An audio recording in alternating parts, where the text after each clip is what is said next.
Hey guys, my name is Jordan Novich and I'm a student media assistant here at the OU School of Meteorology. Today I got the opportunity to interview Dr. Ashton Robinson Cook. Dr. Ashton Robinson Cook is a PhD graduate here within the School of Meteorology, and today I talked to him about the AASC Dissertation Award that he recently won this past spring. Here's the interview, let's check it out. AASC is the American Association of State Climatologists, and they give out an annual dissertation award and medal once a year for a dissertation that's groundbreaking, that uses climatology to solve a specific scientific problem. And what was your particular research about, I guess? Can you give us a brief overview of what it was about? My research essentially is just a giant climatology.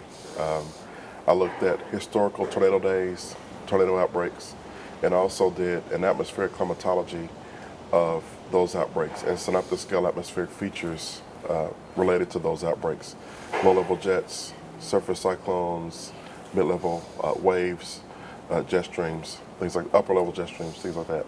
Okay. And what findings, I guess, did you find within the research that you think was most significant that we would like to know about potentially? Well, I related those synoptic scale atmospheric features back to the El Nino Southern Oscillation phenomenon.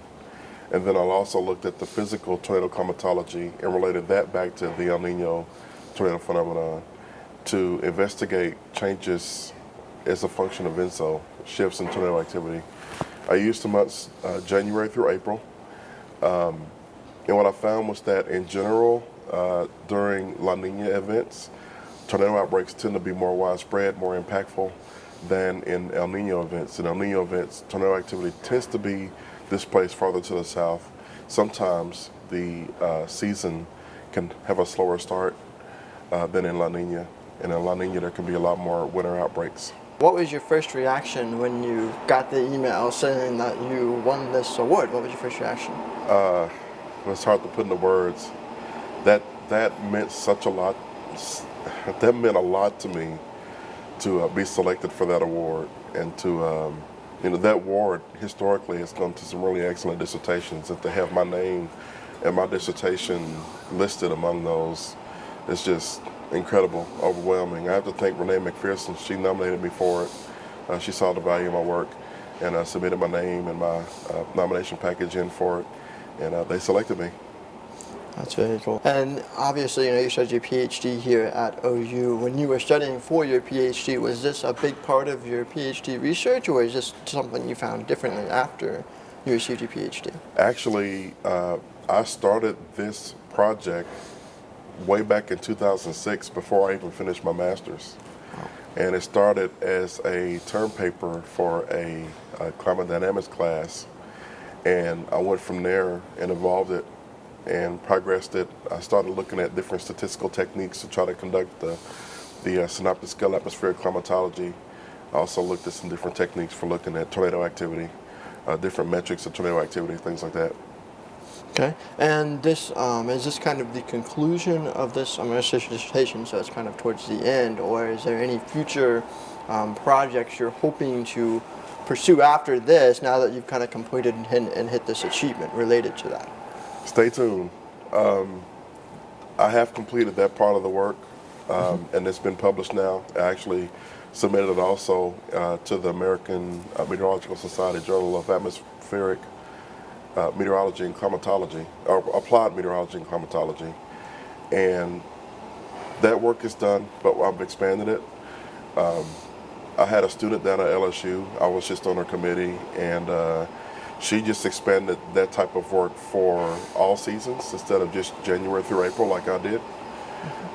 So that's another continuation.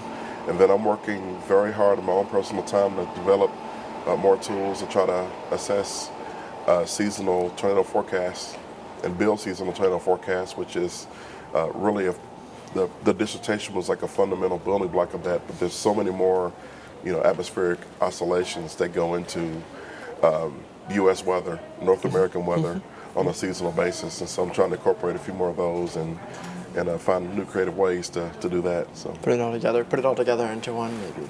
So tell us a little bit about, you said you work at the SPC, right? So maybe tell us a little bit about your history there, how you got into that. What got you into that? I was actually very fortunate to become a SCEP. Now it's called the Pathways Program. And that began actually back in 2002. So I've been around a while. But they were really generous in supporting me through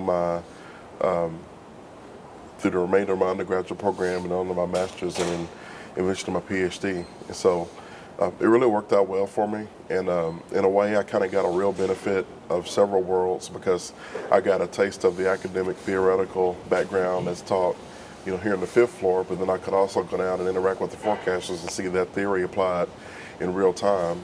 And then also see cases that violate theory, see cases that follow theory, but there's different nuances that you have to consider when you're making forecasts. So all in all, it really helped me. And I think that's a real benefit of just being able to work in the National Weather Centers, that we have all these centers, with research and operational forecasting that can allow a student to really blend those and make it a special educational experience.